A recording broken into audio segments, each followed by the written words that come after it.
women have the capability of having a child, a healthy child. They have a normal uterus. They may in fact ovulate. They may have open fallopian tubes.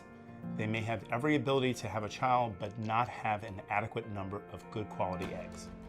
And when that happens, in the past, they would have to consider options like adoption, which can be a wonderful option, but many couples and many women would like to carry a child and for it to be her birth child.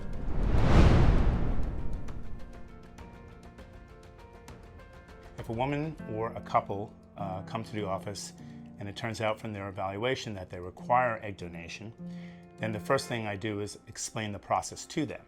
And that includes how donors are selected, what the criteria are that many people will use to select donors, and also what portion of the process is done by the patient, who is now the recipient of those eggs, and what portion is done by the donor. So the process really involves first finding out from the couple what it is that they're looking for in a donor. And that could be a lot of different factors. Most of the time it might be they're choosing based on race, ethnic background, it might be education level, it might be physical characteristics or special aptitude, but ultimately it's whatever it appeals to them, what's important to that couple, and not every couple will feel the same factors are important.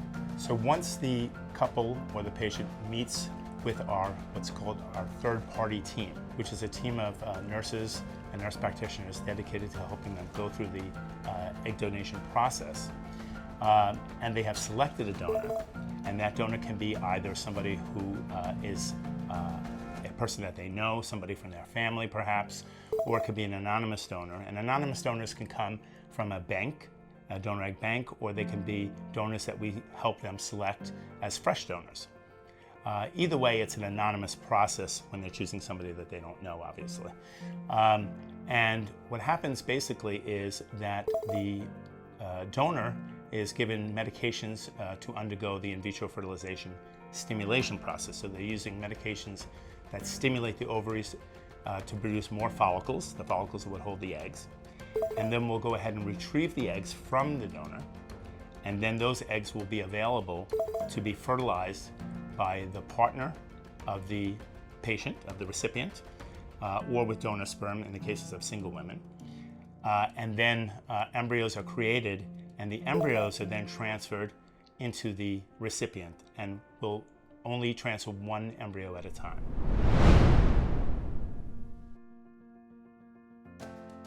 Egg donation often allows us to find a donor who has a very good hormone profile and who has a good number of eggs that are of high quality, and those couples can then therefore have a child successfully, and it would be the woman's birth child and it will be her partner's genetic child.